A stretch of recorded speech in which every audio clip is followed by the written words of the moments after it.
Kevin, thanks. You may have seen this billboard while driving into the city of Rochester tonight. It's stirring up a little controversy. Take a look. The sign was put up by a group that represents correctional officers across the state. You can see it says, quote, "We support our state. When will they support us?" So what does it mean, and why did the group put that up? New at 6. Jennifer Mobilia took those questions to officials. She joins us live with what she found out. Jen? Well, Janet, if you drive on 490 eastbound between Mount Read Boulevard and Child Street, you may have seen this billboard before. It shows a group of correctional officers standing together in unity. And Janet, as you said, it says, "We support our state. When will they support us?" The group who paid for this billboard explains what that means.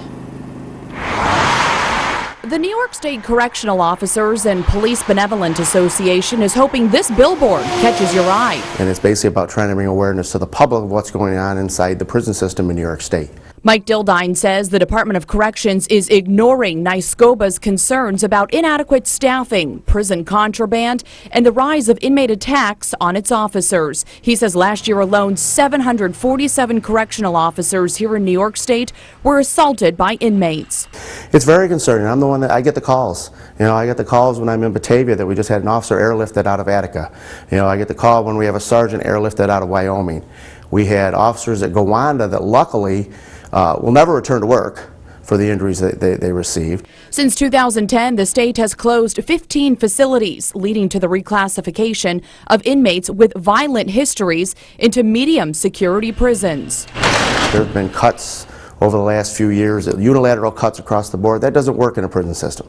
We need the staff. We need the help to do the jobs we're supposed to do. Senator Patrick Gallivan was on the state's Corrections Committee last year. He says the legislature approved an additional 250 correctional officer positions, but says the administration has yet to fill them.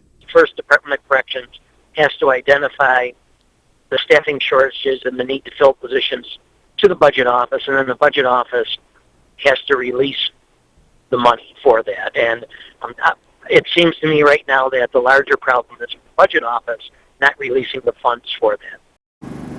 Now, I spoke to a representative from the Department of Corrections, and she tells me at this time they do not have a comment. We're live in Rochester. Jennifer Mobilia, News 10 NBC. All right, Jennifer, thank you very much.